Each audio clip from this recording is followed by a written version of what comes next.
은혜는 지금부터입니다. 이 시간부터입니다. 말씀 듣는 이 시간부터 시작되는 것입니다. 주님께서 한 사람 한 사람에게 삶에 대해서, 고민에 대해서, 걱정에 대해서, 문제에 대해서, 하나님 앞을 향한 질문에 대해서 오늘 말씀을 통해서 음성을 들을 수 있도록 성령께서 운행하여 주시옵소서. 종을 붙잡아 주시고 하나님의 준비한 말씀을 바로 전할 수 있도록 끝까지 붙잡아 주시옵소서. 감사하고 예수 이름으로 감사를 기도합나이다. 아멘. 아멘. 자, 이번 달이 가정의 달이잖아요. 그래서 21일을 부부의 날이라고 했다면서요. 저는 잘 몰랐어요. 근데 장로님이 이 운전하면서 이렇게 극동방송을 계속 들으시면서 그걸 어떤 목사님이 부부의 날로 정했다더라고요. 그래서 21일이잖아요. 그래서 둘이 하나 되는 날. 그래서 21일이 부부의 날이래요. 5월 21일. 그래서 뭐 부부의 날에 어떻게 좀 서로 서비스 좀 하셨어요? 제가 우리 아들하고 며느리하고 지금 아기가 지금 50일 됐나? 그랬더니 우리는 뭐 부부의 날이거나 말거나 우리는 상관없이 살아요. 30년 넘게 살아서. 근데 역시 신호는 틀리더라고요. 우리 집에 와가지고 부부의 날인데 자꾸 그러는 거예요. 부부의 날인데. 그래서 그날 피자 시켜 먹더라고요. 그래서 내가 어린 것들은 틀리구나 이렇게 생각했어요. 여러분 뭐 1년 내내 잘 하겠지만 우리 5월달은 또 가정의 달이 그러니까 나 같은 사람 만나서 고생 많네 이렇게 좀 남자들은 좀 얘기 좀 해주고 여자들은 당신이 수고해서 먹고 살아요. 뭐 이런 얘기하면서 둘이 하나 되는 이런 시간이 되시면 좋겠습니다. 여러분 가정에 하나님의 축복이 임하시기를 축복합니다. 아멘. 자, 오늘 우리는 계속해서 열왕기하 6장 말씀을 보고 있어요. 그래서 제가 본문을 이제 짧게 그리고 그 주제에 대해서 설교하고 있는데 자, 우리 오늘 본문 다시 한번 읽어보겠습니다. 13절, 14절. 다시 한번 읽어봐요. 왕이 이르되 너희는 가서 엘리사가 어디 있나 보라. 내가 사람을 보내어 그를 잡으리라. 왕에게 하여 이르되 보라 그가 도단에 있구나 하나이다. 왕이 이에 말과 병거와 많은 군사를 보내매 그들이 밤에 가서 그 성읍을 에워쌌더라. 그래서 요즘에 새벽에 열왕기 상을 보고 있어요. 근데 여기는 주일 본문은 열왕기 하예요. 그래서 연결하면 이게 또 잘 연결이 되더라고요. 그래서 이 지금 아람이라는 나라가 한 10배나 되는 이런 군사를 가지고 이 이스라엘을 삼키려고 그렇게 전쟁을 걸어왔어요. 근데 10배나 되는 군사력을 갖고도 요 조그만 우리나라 강원도 땅만한 이 이스라엘을 먹을 수가 없는 거예요. 그리고 우리가 전선이라는 게 그렇잖아요. 이렇게 전쟁이 터지면 전선이 굉장히 넓게 형성되잖아요. 뭐 부산으로도 올라올 수 있고 강원도 삼척으로도 올라올 수 있고 우리가 만약에 남북 전쟁이 터져도 이 전선이라는 게 사면이 다 전선이 되는 거잖아요. 그런데 희한하게 그 10배나 되는 군사력을 갖고 들어가는 거기에 방비하고 있는 거예요. 이스라엘 군대가. 그래서 이 아람 왕이 너무 열받아가지고 내 통자가 있냐? 이랬는데 어떤 신하가 말해줬어요. 왕이요. 만약에 왕의 침실에서 말하는 거라도 엘리사 선지자, 하나님의 사람 엘리사 선지자가 침실에서 말하는 것까지 다 알고 미리 방비를 시키기 때문에 어쩔 수 없습니다. 이건 내 통자가 있는 게 아닙니다. 이랬어요. 자, 여러분 같으면 어떤 특단의 조치를 해야 되나요? 엘리사를 잡아 죽여야 되겠죠? 그래서 오늘 본문은 그 아람 왕이 이제는 전면전 중단하고 한 놈만 잡으면 된다는 거 엘리사. 그러니까 하나님의 메신저, 하나님과 소통하는 그 놈만 잡으면 된다 이렇게 된 거예요. 그래서 지금까지의 전선을 다 스톱시키고 한 가지 전쟁만 하는 거예요. 자, 13절 읽어봐요. 왕이 이르되 너희는 가서 엘리사가 어디 있나. 자, 박수 치세요. 자, 어디 있나. 이제 한 가지만 하면 돼. 그러면 이 전쟁을 이길 수 있어요. 그래서 엘리사가 어디 있나, 어느 장소에 있는지를 이제 알아와라. 그 다음에 내가 사람을 보내어 그를 잡으리라. 그래서 이제 전쟁의 목표가 달라졌어요. 군사 대 군사가 싸워서 이기는 전쟁이 아니라 이제는 전 군사를 동원해서 엘리사 한 사람, 엘리사 한 놈만 잡으면 된다. 이렇게 아람 왕이 이제 그를 잡으리라. 이렇게 사람을 풀었어요. 왕에게 아뢰어 이르되 보라 그가 도단에 있도다. 자, 어디 있는지 알게 됐어요? 모르게 됐어요? 알게 됐어요. 그러니까 엘리사가 어디 있다? 도단에 있다. 그래서 오늘 설교 제목이 이거예요. 도단에 있으라. 자, 하나님은 지금까지 엘리사에게 이 아람 군 주력 부대가 어디로 전쟁을 걸어오는지를 다 가르쳐 줬어요. 그래서 이스라엘이 계속 방비를 하면서 이겼거든요. 그런데 이 왕이 군사들을 풀어서 내가 그를 잡으리라, 그놈 한 놈만 잡으리라 이러면서 군사를 풀었는데 하나님께서 엘리사가 어디 있는지 숨길 수 있어요, 없어요? 있어요. 숨길 수 있죠?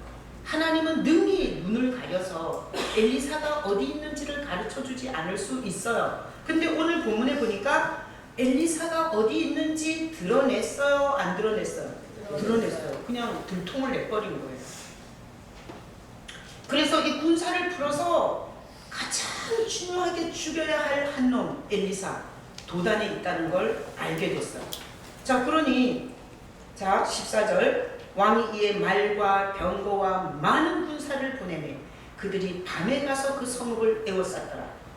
그러니까 어디 있는지 알고 이놈 때문에 지금까지 우리가 전쟁을 이렇게 질질 끌고 그리고 효율적인 전쟁을 못했기 때문에 이놈만 죽이면 된다라는 결정이 났기 때문에 거기 보니까 그냥 자객이 간 게 아니에요. 그죠? 그래서 저는 성경에다 이렇게 박수 쳤어요. 말, 병거, 많은 군사, 밤에 그리고 성 전체를 다 에워쌌어요. 자, 그러면 엘리사가 살아날 희망이 있어요, 없어요? 살아날 희망이 없어요. 그래서 만약에 엘리사가 살아날 가능성은 이들이 성을 에워싸기 전에 많은 군사와 말과 병거와 밤에 와서 이걸 에워싸기 전에 뭐 했어야 돼요? 도망쳤어요. 그게 사는 방법이에요. 근데 하나님은 희한하게도 이 엘리사에게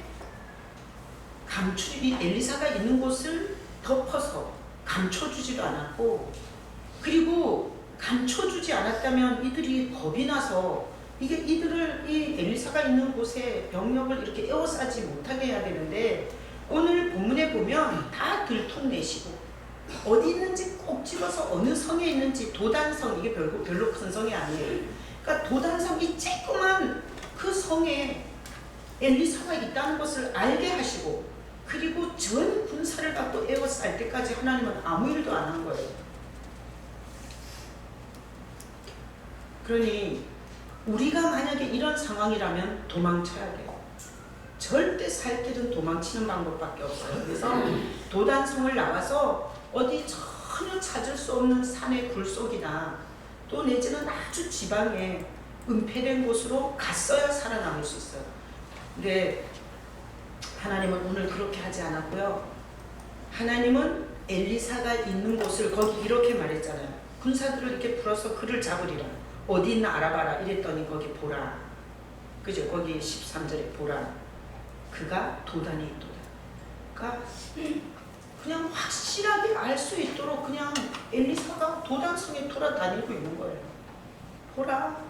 도단에 있다. 하나님은 이 엘리사를 감추는 게 아니라, 도망시키는 게 아니라 그 도단성에서 그냥 당당하게 그 성에 있게 하신 거예요. 그리고 지금 군사를, 많은 군사가 지금 와서 에워쌌잖아요. 그러면 예를 들어서 우리가 범죄자를 쫓아다니다 보면 변장을 해요. 변장. 그리고 변장을 해서 그 성을 나가기도 해요. 그래서 우리가 뭐 탈영병들이나 또 내지는 범죄자들이 서울 수도권을 벗어난 걸 보면 희한한 방법으로 그들이 벗어난단 말이죠. 근데 지금 성읍을 몇 겹으로 에워쌌을 거예요. 이 엘리사가 빠져나갈까봐. 왜? 전쟁의 성패가 여기 달렸으니까. 그러니까 만약에 엘리사가 변장을 한다 해도 이 성은 빠져나갈 수가 없어요. 왜? 2중 3중으로 지금 에워싸 있으니까. 그런데 왜 하나님은 이 엘리사를 숨기지 않고 그리고 이렇게 들통을 내시고 그리고 성을 많은 군사들이 겹겹이 에워쌀 때까지 그냥 두시는가? 그래서 우리가 성경을 읽다 보면 하나님이 여러 가지로 일하는 방법이 나와요. 하나님이 일하는 방법. 그러니까 오늘은 하나님이 일하는 방법은 도망치는 방법이다, 들통내는 방법이다. 들통내는 방법. 하나님이 일하는 방법 중에 많은 방법이 있어요. 그래서 여러 가지 방법이 있어요. 근데 오늘 본문에서 하나님이 일하는 방법은 도망치지 않고 들통내는 방법을 쓰시는 거예요.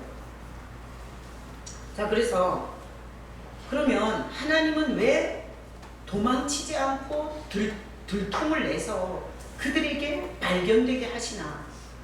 하나님이 그렇게 해서 하는 일이 있으세요.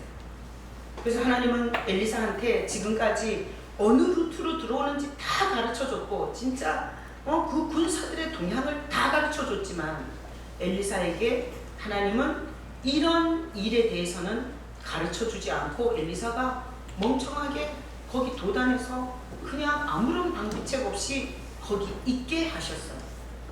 자, 그러면 이 본문을 오늘날 우리에게다가 적용해야 돼요. 적용. 뭐 엘리사가 구약에 이렇게 뭐 도망치지 않고 어쩌고 저쩌고 이런 거 알아서 뭐 하겠어요. 우리는 이 시대도 아니고 그리고 이런 거 무슨 시험 볼 일이 있어요? 아무 인생에 도움이 안 돼요. 그런데 이 이스라엘의 역사 이 얘기를 가지고 하나님은 오늘 우리에게 말하는 거예요. 우리 삶에 말씀을 하고 계시는 거예요. 자, 우리 삶에다가 적용하면 이런 거예요. 우리도 살다 보면 도망쳐야 할 때가 있어요, 없어요? 있어요. 도망쳐야 할 때. 언제 도망쳐야 되냐? 내가 포장을 완전 하고 교회를 온 거예요. 포장을 완전 하고 왔는데 내 직업은 창녀였어요. 그래서 고급스러운 옷을 입고 그리고 머리에 붓가시 확실하게 넣고 그리고 메이크업을 머리부터 발끝까지 쫙 발라가지고 그렇게 새로운 신분으로 살려고 왔는데 교회에서 창녀 때 사귀었던 남자를 만난 거야. 왜 이렇게 좋아하는 거야? 난 안 되는 꼴을 보고 싶은 거예요. 예를 들어서 그러잖아요. 그러면 도망쳐야 돼요? 그냥 있어야 돼요? 왜 대답이 없는 거야? 도망쳐야 돼요? 그냥 있어야 돼요? 그냥 있어야 돼요. 아니 이런 뻔뻔한 여자. 근데 일반적으로는 다 자기 신분이 들통났을 때 도망쳐요. 그리고 자기 주제, 그 다음에 또 어떤 이런 거 있잖아요. 한계, 사업을 하다가 한계를 만났어요. 이제는 더 이상 어떤 것도 할 수가 없어. 이럴 때 도망쳐야 돼요. 그래서 제가 한번 생각해 봤어요. 이 설교를 하기 위해서. 자, 도단에 있으라 이렇게 제목을 얘기했잖아요. 이거는 다 끝났어. 이제는 잡혀 죽어야 돼. 이제는 모든 게 끝났어. 그러나 하나님은 도단에 있게 하신 거잖아요. 그래서 우리가 가정이 도망치고 싶고 내 신분이 도망치고 싶고 내 과거에서 도망치고 싶고 그리고 내 현실에서 도망치고 싶은 자에게 하나님이 오늘 말씀하는 거 어떻게 하라고? 거기 있으라. 자, 그러면 하나님은 왜 도망시키지 않고 그곳에 있으면서 일을 하실까? 오늘날 우리에게는 어떻게 일하겠다는 거냐? 생각을 해보면, 자, 하나님은 일단 이 본문에 보면 위험이 온다고, 그리고 겹겹이 날 죽이려는 사람이 둘러쌌다고 도망치지 마라. 거기 있어라. 이렇게 하면서 하나님께서 이제 엘리야에게 일을 하세요. 이제 앞으로 쭉 나오겠지만, 근데 오늘은 도단에 있으라라는 이걸 가지고만 설교를 하는 거예요. 여러분들이 앞을 볼 필요는 없어요. 그러니까 앞에 내용이 다음 내용이 뭐냐 이러지 말고 오늘 제가 하는 얘기나 잘 들으셔. 꼭 공부 못하는 사람은 미리 또 바깥에 가. 그러니까 오늘 얘기나 잘 들으라고요. 그러니까 하나님은 도망치지 말라 하세요. 그러면 우리가 제가 앞에서 얘기한 것처럼 이렇게 과거가 숨기고 싶어. 과거가 너무 창피한 거야. 그래서 과거를 위장해서 어딘가에 가서 괜찮은 척하면서 사는 방법은 하나님이 안 쓰는 방법이세요. 그래서 과거로부터 도망쳐서 신분을 가리고 사는 게 아니라 하나님의 방법은 들통나면 들통난 대로 거기서 승리를 주시는 분이세요. 아멘이시죠? 그래서 제가 설교하려고 그랬는데 문수인 집사가 이미 다 얘기해갖고 재수가 없어요. 하나님은 도망치는 방법을 안 써요. 다 같이 한번 우리가 중요하니까 오늘 메시지예요. 하나님의 메시지예요. 다 같이 고백하고 가겠습니다. 하나님은 도망하는 것이 아니라 그 자리에서 이기게 하신다. 그래서 어떻게 하나 하면 자 보세요. 우리가 여기 십자가를 믿잖아요. 십자가. 예수님이 우리를 위해서 내 죄를 대속하셨다는 걸 믿는 거죠. 자 그러면 아까 우리가 천부여 의지 없어서 손 들고 옵니다. 찬양을 2번 불렀어요. 왜 그런가 하면 오늘 새벽 본문에 아합이란 사람은 죽어마땅해요. 그런데 겸비한 모습을 보고 하나님께서 우리에게 은혜를 베풀더라고요. 물론 그를 안 죽이는 건 아니었어요. 그렇지만 그 다음 때로 이걸 하는데 겸비함. 겸비하는 게 뭔가 하면 하나님 앞에서 무릎을 꿇다, 낮추다, 그 다음에 엎드리다 이런 그 원어를 갖고 있어요. 그럼 우리가 예배가 뭔가 하면 하나님 면전에 서서 하나님의 살아계신 존전에서 나를 낮추고 엎드리고 무릎을 꿇는 게 예배예요. 그래서 제가 왜 2번 불렸냐. 성도들이 다 그런 겸비함으로 예배에 나가게 하고 싶어서 그랬어요. 그 가사에 보면 우리 천부여 의지 없어서 손 들고 옵니다. 그 가사에 보면 내 죄를 씻기 위하여 피 흘려 주시니 거기 부르면서 진짜 눈물이 확 쏟아지더라고요.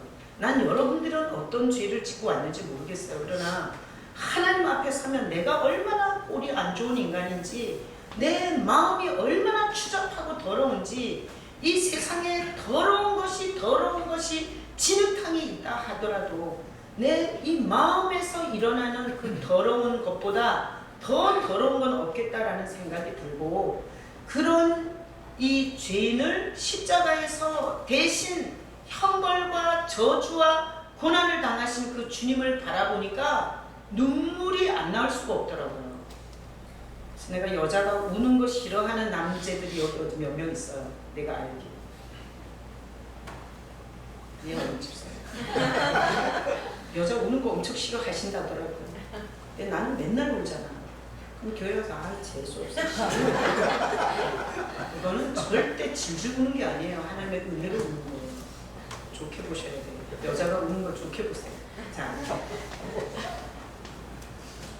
이게 십자가에서 우리 예수 그리스도께서 나를 위해서 죄를 용서하시며 그 저주와 형벌을 받은 걸 바라보잖아요. 그러면 죄를 지은 과거로부터 도망치는 게 아니고요. 내가 죄인이라는 걸 인정하고 거기서부터 시작하는 거예요. 그래서 내가 남자들이 오늘 시작됐네. 어떻게 찬양하고 잘 몰랐나 그렇게 생각했어요. 시작됐네. 그래서 하나님이 일하는 원리는 죄인들이 그 죄의 과거와 그리고 죄의 형벌과 저주가 무서워서 도망치면서 일생 도망자로 사는 거예요. 근데 하나님께서 예수 그리스도를 십자가에서 대신 대속하게 하시면서 뭘 얘기하냐면 이제는 더 이상 도망치지 마라. 어떤 죄를 가지고도 어떤 허물을 가지고도 어떤 저주를 가지고도 도망치지 마라. 십자가 밑에 있어라. 이게 하나님이 일하는 방법이에요. 그래서 우리는 예수 그리스도의 십자가 밑에서 도망치지 않아도 돼요. 거기서 내 죄를 시인하는 거예요. 내가 죄인이라는 것을. 내가 얼마나 욕심이 많은 사람인지, 내가 얼마나 꾸질꾸질한 가문 출신인지, 그리고 내가 얼마나 과거가 복잡하고 더러운지, 그리고 내 성격이, 내 기질이 얼마나 못돼 빠졌는지, 이런 거를 그 십자가 아래서 도망치지 말고 거기 머물러서 해결하라는 거예요. 이게 하나님의 방법이에요. 이게 오늘 13절, 14절에서 하나님이 우리에게 주시는 메시지예요. 그래서 사람들은 살다가 계속 도망을 쳐요. 이 교회에서 내가 예를 그런 거 들었잖아요. 장녀로 살다가 껍데기 완전 새롭게 입고 교회에 와서 위장하고 있다가 자기가 창녀라는 게 들통났을 때 문수인 집사는 도망치면 안 된다고 말했어요. 왜 그렇게 했어요? 지금까지 복음이, 예수 그리스도의 복음이 과거를 끊어준다는 것을 알기 때문에 저렇게 대답할 수 있는 거예요. 복음은, 예수 그리스도의 복음은 과거를 물고 다니는 게 아니에요. 과거를 단절시켜줘요.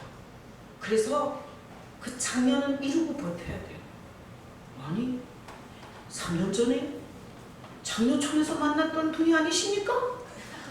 이렇게 어떤 남정네가 인사를 하면, 네, 그렇습니다. 나는 장녀였습니다. 3년 전에. 예수님 믿고 누구든지 그리스도 안에 있으면 새로운 피조물이라.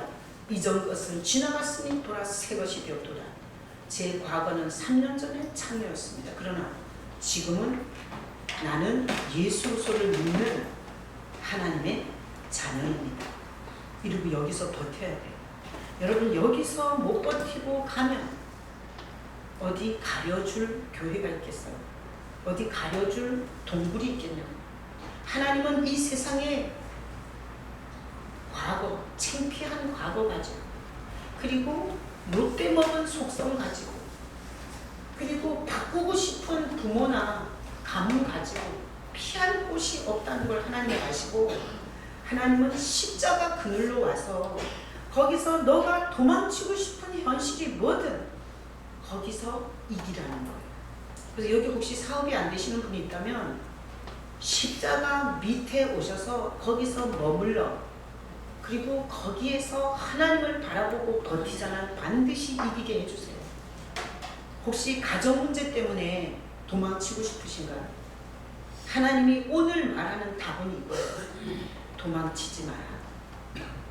십자가 밑에서 버텨라. 거기에서 내가 더 이상 도망치지 않고 살도록 이기게 해주겠다. 이것이 오늘 말하고 싶은 하나님의 마음이고 하나님이 우리에게 하는 메시지예요. 그래서 제가 도단에 있으라. 그래서 보면 하나님은 여기서 버티려고 하면 뭘 많이 하시는 줄 아세요? 들통을 많이 내세요. 들통을. 하여튼 우리 밑바닥까지 다 나오게 하셔. 왜? 들통이 나야 자유가 와요. 들통이 나지 않잖아요. 그러면 위장된 삶을 살게 돼요. 그래서 예수를 믿어보면 한동안 괴로울 때가 있어요. 너무 나를 들통내니까. 그동안 돈 좋아서 돈 욕심을 쫓아왔어요. 이런 사람의 특징은 다 잃고 와요. 내가 교도소에 가서 설교하면서 이렇게 얘기해요. 나는 교회 온 사람들이 항상 돈을 잃고 오더라며. 1,000만 원씩 또는 수억씩. 정말 그 안 잃었을 때 좀 왔으면 얼마나 도움이 되겠냐 이렇게 생각한다. 그럼 걔네들이 막 깔깔깔깔면서요. 왜냐하면 자기네도 똑같거든요. 자기네도 다 잃고 나온 거지, 잃지 않고 온 인간은 정말 하늘의 평과 땅의 영광, 뭐 정말 엄청난 은혜를 입은 거죠. 그래서 하나님께서는 우리가 이렇게 하나님 앞에 와서 들통을 내시는 거예요. 자, 아까 중요한 거 복창했잖아요. 도망치지 않고 거기서 이기게 한다고 복창했잖아요.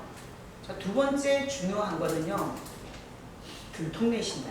다 같이 고백해. 하나님은 나를 적나라하게 들통내신다. 그래서 회사에서도, 가정에서도, 그리고 사회에서도 전혀 들통나지 않는 그 주제를 하나님이 교회에서 드러냈어요. 그래서 나는 설교하면서 사람들이 정말 많이 나를 공격을 했어요. 뭘 때문에 공격을 하냐.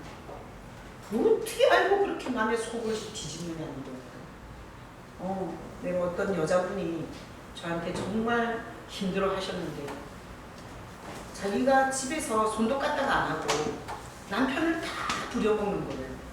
근데 제가 강단에서 자꾸 그런 얘기를 하는 거죠. 이기적인 얘기를. 이기적인 것은 다 자기한테 맞추라고 하는 거다. 이기적인 건 하나님이 쓰는 방법이 아니다. 나한테 맞추는 거는 나중에 영광도 없고 그리고 가족들한테 사랑도 못 받는다. 이기적인 거는 얻는 게 하나도 없다. 이렇게 설교를 해대니까 자기는 계속 남편만 부려먹고 손도 까딱 안 하고 된장찌개도 안 끓이고 밥도 안 해먹고 남편이 퇴근하면 시켜 먹읍시다. 이러고 싶은데 교회 와서 자꾸 그렇게 얘기하니까 자기 보고 하는 거예요. 그래가지고 그분이 교회를 나갈 뻔 하다가 아직 있어요. 제가 보니까 하나님이 은혜를 주시더라. 그러니까 그런 식으로 들통을 내요. 이기심을 들통내요. 그리고 우리의 헛된 야망을 들통내요. 꼼껏 있잖아. 적게 수고하고 많이 벌려고 한 거. 이런 거 제 강단에서 엄청 까잖아요. 그죠? 제가 강단에서 작게 수고하고 많이 먹으려고 하는 건 절대 덫에 걸린다. 그것은 마귀가 쓰는 방법이다. 땀 흘려서 수고해서 벌은 돈만 가치 있게 쓴다. 교도소에서도 말하고 강단에서도 말해요. 자, 그러면 일하지 않고 살고 싶은 사람은 너무 싫은 거죠, 그 말이. 그래서 일하지 않고 얻어먹고 살고 싶은 사람이 정말 교회를 나간 적도 있어요. 그러니까 이거는 완전 하나님이 여기다가 여러분을 데리고 오셔서 내가 지금까지 어떤 욕심으로 살았는지, 어떤 방법을 쓰고 살았는지, 내 인생의 목표가 뭐였는지, 그리고 내 심보가 어땠는지 이런 걸 완전 들통을 내세요. 그래서 괴로워요. 그런데 희한하죠? 자수하여 광명 찾자. 이 간첩을 향한 프랜카드처럼 내가 들통나면 들통날수록 자유가 와요. 여러분 창녀가 내가 3년 전에 창녀였지만 이제는 예수 안에서 새 사람이 됐어요 그러잖아. 그 다음부터는 괜찮아. 내가 이기적인 사람이 이기적이 아니라고 나는 이기적이 아니라고 나는 이기적이 아니라고 이러잖아. 괴로워요. 근데 정말 내가 돌아보니까 나는 이기적인 사람이었습니다. 이렇게 자수하잖아요. 그럼 그때부터 주님이 이기적이지 않는 행복을 가르쳐줘요. 나는 돈 욕심이 많아요. 나는 돈 욕심이 많아요. 나는 우리 집이 너무 가난했어요. 그래서 나는 돈만 있으면 돼요. 이렇게 내가 살아왔다고 고백하잖아요. 그러면 돈 가지고 더 이상 장난질을 안 당해요. 그래서 하나님은 도망치지 마라. 그 다음에 내 실체를 봐라. 이게 은혜예요. 그래서 은혜 받은 자가 누구냐? 교회 다니면서 돈 많이 번 자냐? 부동산이 오른 자냐? 승진한 자냐? 그리고 꿈꽃으로 뭐가 생긴 자냐? 하나님께서 은혜 주는 자는 이거예요. 현실에서 도망치지 않고 그것을 하나님 앞에서 내 모든 주제와 가치와 꼬라지가 들통남에도 불구하고 하나님 앞에서 괴로운 그 들통을 견디며 거기서 버틴 자, 자기의 성격, 인격, 과거, 가정의 문제, 사업의 문제, 모든 문제에서 이기게 하시는 그 주님을 만나게 돼. 이런 원리를 모르고 교회는 돈 넣고 돈 먹는 줄 알아. 그래서 자기 믿음도 안 돼. 근데 저기 부처님한테 바치듯이 무당한테 바치듯이 내가 많이 바치면 많이 주냐 하고 여기다가 이렇게 바친 자들 시험 들어서 결국 교회 나가게 돼 있어. 여기는 그런 데가 아니에요. 하나님은 저 우상 숭배자들이 하는 것 같은 신이 아니에요. 하나님과 우상 숭배 귀신이 다른 점이 뭔가면 하나님은 부모 같은 존재예요. 우리에게 건강한, 행복한, 완전한, 그리고 제대로 된 방법을 가르쳐 주고 싶어요. 근데 우상 숭배는 많이 가져오라 이거야. 많이 가져오라. 그러면 많이 주겠다는 거예요. 이거는 다 사기고 뻥이에요. 여기를 그런 대로 생각하시면 절대 하나님이 기뻐하는 신앙으로서의 열매를 맺지 못하고 죽게 돼 있어요. 그래서 믿는다는 건 뭐냐? 믿는다는 건 자기 과거, 자기 성품, 자기 주제, 그리고 자기가 도망치고 싶은 현실을 거기에서 버티는 거예요. 거기에서 다 들통나서 이제는 사업도 끝장났고, 그리고 내 뭐 모든 게 들통나서 이제는 더 이상 바라볼 것이 없는 그곳에서 버티는 게 믿는 거예요. 자, 제가 교도소에서 나온 자매가 있어요. 청년 자매가 32살이에요. 근데 물어보니까 사기로 들어왔다고 그러더라고요. 사기로 들어와서 몇 년 살면 사실 우리가 집행유예라는 게 있어갖고 어지간한 죄는 그냥 많이 풀어줘요. 뭐 직장생활 하면서 집행유예 이런 거 하고, 그러나 집행유예에서 범죄하면 그때는 바로 구속이고 실형을 받아요. 이 자매는 사기로 들어와서 몇 년을 살았다면 이게 사기가 굉장히 큰 사기라는 얘기예요. 어지간한 건 다 풀어준다니까요. 근데 이 자매가 몇 년을 거기서 살고 나왔어요. 근데 어떤 목사님이 교회 사무직원으로 데리고 가셨더라고요. 근데 제가 거기까지 가서 그 목사님도 만나고 그 출소한 자매도 만나고 왔어요. 목사님이 아주 순수하신 분이시더라고요. 어쨌든 그리고 만나고 왔는데 며칠 후에 나한테 전화가 왔어요. 그 자매가, 목사님, 제가 교회에 간사는 하지만 이 교회는 다른 데로 나가고 싶다는 거예요.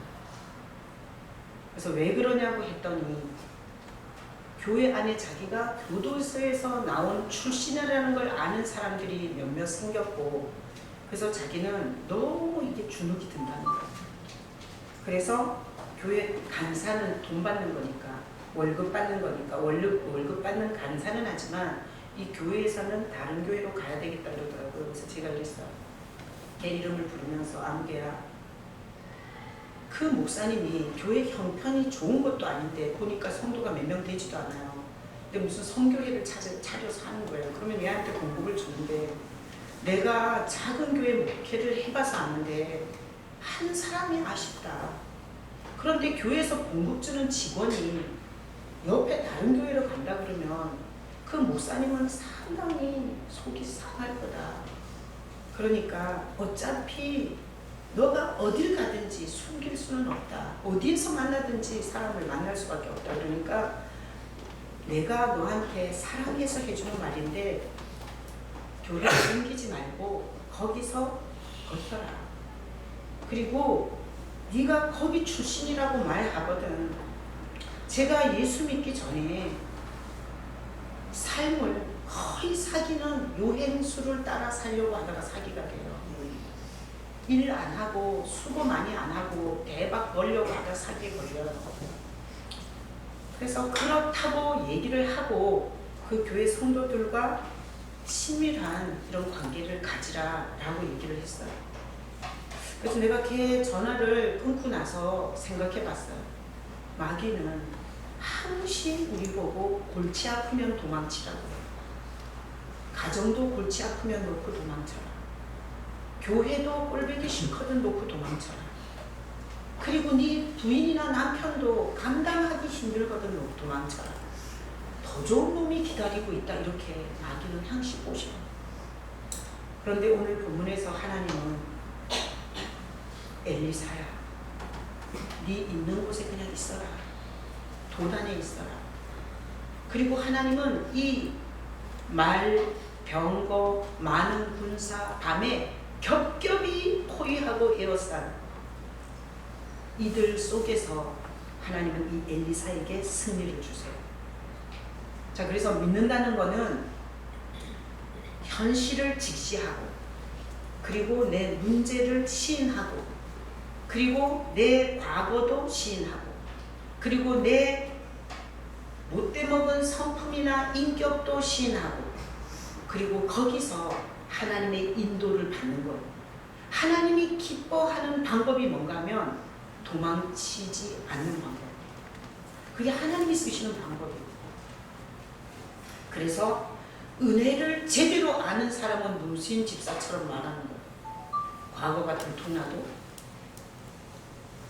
도망치지 않는 거, 여기서 버티는 거. 그래서 제가 목회하면서 성도들이 서로 막 싸워서 그 인간은 보기 싫어서 나는 교회를 더 이상 못 나오겠다 이런 경우도 많이 봤고요.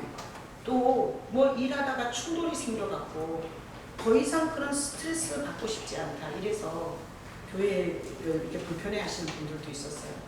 근데 성경에 이런 말이 있어요. 사자를 피하다가 곰을 먹는다는 거예요. 그러니까 이게 작은 일에 도망치다 보면 나중에 결국은 더 심한 일을 만난다는 게 성경의 메시지입니다. 자, 그래서 믿음이라는 거는 도망치지 않고 내 모든 것을 시인하고 그리고 거기서 하나님이 이기게 하는 게 믿음이라 그랬죠. 자, 그러면 예전에는 사업을 하다가도 힘들면 도망치고 결혼을 했다가도 힘들면 도망치고 교회를 갔다가도 마음에 안 들면 도망치고 이렇게 살았지만 오늘 말씀을 듣고 하나님이 쓰는 방법은 도망치는 것이 아니라 그 자리에서 이기게 하시는 하나님의 방법을 들은 자, 그리고 그렇게 삶을 대처하고 사는 자에게는 하나님이 복을 주세요. 어떤 복을 주냐? 더 이상 도망자로 살지 않게 돼요. 도망자. 그러니까 어떤 것이 드러나든 내가 거기서 주님과 함께 이기리라. 이게 더 이상 도망하는 건 피곤해요. 옛날에 신창원이가 얼마나 도망을 기기묘묘하게 쳤어요. 그래서 전 경찰을 다 풀어갖고도 걔를 못 잡았어요.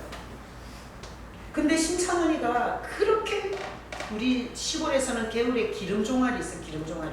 여기 남성도들은 우리 고향 그 암내물에 가서 기름종아리 보셨어요. 알룩달룩 하면서 손으로는 잡기 힘들어 빠져나가서. 우리가 기름종아리. 우리 엄마가 방충수하라 그랬는데 내가 안 하고 도망치고 막 이렇게 뺀질뺀질하면 우리 엄마가 욕할 때 이랬어요. 기름종아리처럼 빠져나가 이렇게 욕했어요. 근데 신창원이가 진짜 기기묘묘한 방법으로 그렇게 도망다녔어요. 그러다가 결국은 잡혔잖아요. 그랬을 때 신창원이가 했던 유명한 말이 있어요. 차라리 잡히니까 속이 편하다. 그게 신창원이가 한 말이에요. 여러분, 복음은 위장시켜주는 게 아니에요. 성격이 안 좋은데 너는 성격이 좋다 이렇게 거짓말하는 게 복음이 아니에요. 복음은 네 과거가 분명히 창피한데 괜찮아 하는 게 복음이 아니에요. 문제가 괜찮아 문제는 문제가 아니야 이러는 게 복음이 아니에요. 복음이 뭐냐? 복음은 현실을 직시하게 만드는 거예요. 내 꼬라지를 정확하게 보게 하는 거예요. 그리고 내가 힘들어하는 문제가 뭔지를 정확하게 보게 하는 거예요. 그리고 내가 힘들어하는 대상들이 왜 그런지에 대해서 내가 왜 특별히 저런 스타일의 인간을 싫어하는지 여기에 대해서 정확하게 직면시켜주는 게 복음이에요. 우리는 지금까지 도망다니며 살았어요. 직장도 꼴보기 싫은 사람이 있으면 관두고, 교회도 불편해지면 관두고, 결혼도 마음에 안 들면 도장 찍고, 이렇게 우리의 삶은 죄인의 특성은 뭔가 하면 문제 해결을 하는 게 아니라 문제를 피해서 도망치는 게 죄인의 방법이에요. 하나님은 다가오는 엄청난 문제를 하나님은 엘리사에게 직면하게 하셨어요. 하나님은 그럴 능력이 있으세요. 도망치지 않고도 이기게 하는 능력의 하나님이 우리가 믿는 하나님이세요. 여러분, 오늘 말씀을 들으면서 여러분들이 지금까지 나는 인생을 도망치고 살았냐, 위장하고 살았냐, 그런 척하고 살았냐, 이걸 한번 생각해 보시고 오늘부터 이 말씀을 들으신 분은 이렇게 기도하셔야 돼요. 하나님 앞에서 다 들통나게 해주십시오.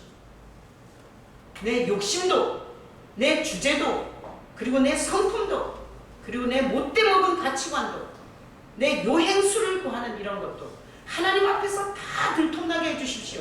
이게 여러분이 해야 할 은혜의 기도예요. 자, 다 같이 한번 고백할까요? 하나님 아버지, 내 모든 것을 들통내 주십시오. 그래서 은혜 받은 자는 자기가 보이는 자예요. 야, 내가 이런 방법으로 살아서 이렇게 됐구나. 내가 이런 가치관을 갖고 사니까 이렇게 우울증에 걸렸구나. 내가 이렇게 자기중심적인 것으로 말미암아 사람들이 나를 그렇게 싫어했구나. 이런 것들이 여기서 많이 들통나는 사람이 은혜 받은 자. 하나님께서 아주 은혜를 쏟아 부어주는 자. 제가 오늘 새벽에 아합이 엘리사를 만나갖고 대적자요 이렇게 부르더라. 대적자요. 그래서 내가 그거는 생각도 안 하고 올라온 건데 설교를 하다 보니까 하나님의 메신저를 하나님의 말씀을 전하는 자를 대적자로 말하는 것은 이거는 영적인 거거든요. 좀 안 맞아도 그냥 같은 편으로 생각이 돼야 돼요. 목회자와 안 맞아도 스타일이 안 맞아도 같은 편으로 생각이 돼야 되는데 아합은 엘리야를 대적자라고 부르더라고요. 그래서 내가 영의 문제다라고 설교를 하면서 혹시나 과거에 이런 영과 접촉한 일이 있으면 하나님 앞에 회개하라고 했어요. 왜? 이건 노력으로 안 돼요.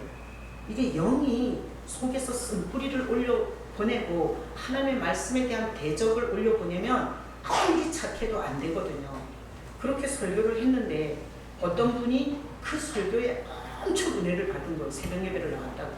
그래서 저를 끝까지 남아있다가 만나서 얘기를 하고 갔어요. 자기는 한 번도 그 사실에 대해서 회개한 적이 없다는 거예요. 오늘 말씀을 들으면서 완전 자기 보고 한 얘기예요. 그래서 그분이 남아서 제가 가는데도 엄청나게 하나님 앞에서 기도하시더라고요. 그래서 제가 이렇게 말했어요. 당신이 은혜를 양동이로 쏟아 부음을 받고 있다. 은혜는 그런 거예요. 몰랐던 것을 알게 하시는, 내 욕심, 내 주제, 내가 잘못 쓰고 있는 방법, 이런 것을 드러내 주는 게 은혜예요. 자, 기도하겠습니다. 다 같이 한번 눈 감아.